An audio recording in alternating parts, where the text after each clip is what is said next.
মনে হয় না কেউ আমার পাঠাইলে ও যেহেতু আমার ছোট ভাই, ওর সাথে আমি এত ফ্রি না, ও ওর মতো রাইখা দেয়, বায়া করে দেয় আর কি। বড় ভাইরে নকটক দিবে, আমি এগুলোর মধ্যেই নাই।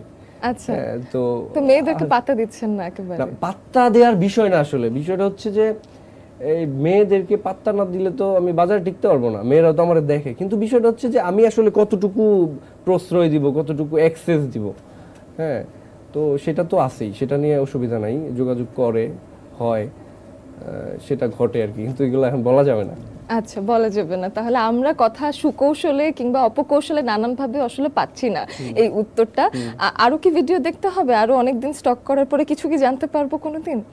না, আমি তো বলার জন্য আসছি, কি জানতে চান বলেন? ওই যে ম্যারিটাল স্ট্যাটাসটা তো এখনো জানলামই না, মানে আসলে কি আমাদের ভাবি আছে নাকি? হ্যাঁ, অবশ্যই ভাবি আছে, এবং এটা আমারে জিজ্ঞেস করতে পারে, আমার যে কোনো দর্শক আপনি জিজ্ঞান যে আসলে কি তার ওয়াইফ আছে কিনা। কি বলেন, আপনি জানেন না ওনার সাথে আপনি একটা শো করছেন, এটাই জানেন না?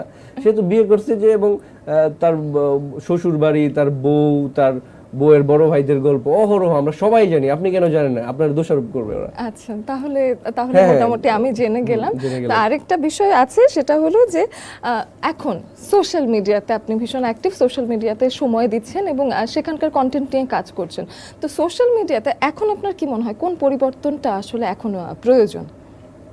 আচ্ছা, এটা হয়তো ছোট মুখে বড় কথা হয়ে যায়। আমার মনে হয় আমাদের শুধুমাত্র সোশ্যাল মিডিয়া বলে কথা না, সোশ্যাল মিডিয়া মানে টোটাল সোসাইটিটাই, শুধু কন্টেন্ট ক্রিয়েটরদেরকে নিয়ে আমি কথা বলতেছি না, আমাদের একটু শিক্ষা দীক্ষার ঘাটতি আছে। আমরা অনেক মূর্খ, ইনক্লুডিং মি। আমরা অনেক মূর্খ, আমরা আসলে একটা কাজ করার পরে ভাবি, হ্যাঁ, যে আচ্ছা এটা করলাম কি ঠিক হইলো, এইটা ভাবি না যে এটা যে করাটা কি ঠিক হবে, এটা ভাবি না। তো আমরা যারা কন্টেন্ট ক্রিয়েটর তাদের ব্যাপারে যদি আমি বলি যে দেখেন, আপনার লেভেলটা আপনার বুঝতে হবে, আপনি কে এবং মানুষ আপনার প্রতি কতটা এক্সপেক্ট করে। আপনি একজন এমপি, যিনি আসলে একটা আসনের এমপি, মানে দুইটা উপজেলা মিলে একটা আসন হয়, সেই আসনের একজন এমপি, তার দায়িত্ব এতটুকু, হ্যাঁ, হয়তো 3 লাখ 4 লাখ মানুষের দায়িত্ব, তাদের প্রতিনিধিত্ব করতেছে।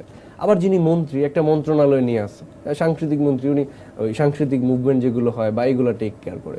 কিন্তু একজন ইনফ্লুয়েন্সার, সে কিন্তু কোনো নির্দিষ্ট এলাকার না, কোনো গণ্ডির না, তার মাথায় রাখতে হবে তারে পুরো বাংলাদেশ তাকে দেখে, এবং দেশের বাইরে যারা থাকে তারা দেখে, বা মানে প্রবাসী যারা আছে বা অন্য দেশের মানুষ যারা আছে তারাও দেখে।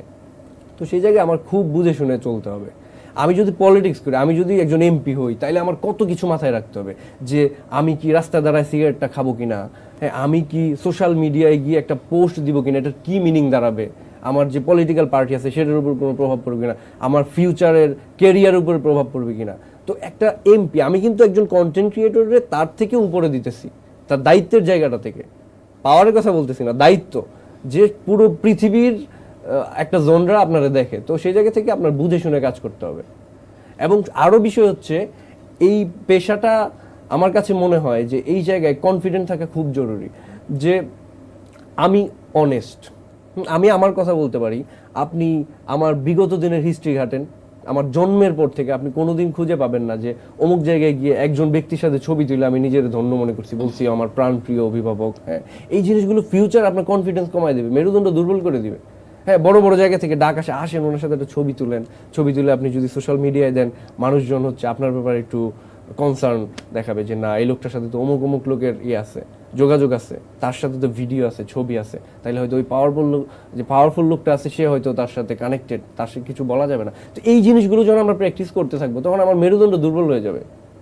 আমি আমার জায়গায় কনফিডেন্ট, আমি গ্রামে থাকি, আমি যেখানেই থাকি, আমি আমার জায়গায় সৎ আছি, এবং আমি এই যে এখানে দ্বারা আপনার সামনে আপনার অডিয়েন্সরা আমি এইটুকু চ্যালেঞ্জ ছুড়ে দিতে পারবো, যে আপনি যদি কোনোদিন বলতে পারেন যে ভাই সাহেব বা ব্যক্তি সামিউল, তার দ্বারা আপনারা কোনোদিন মানে কোনো একটা অন্যায়ের প্রশ্রয় দেওয়া বা একটা অনৈতিক একটা কাজ করছে, সেটা আমরা দেখছি, তাইলে আমি মানে কি বলবো, আপনি যে শাস্তি দিবেন আমি মাথা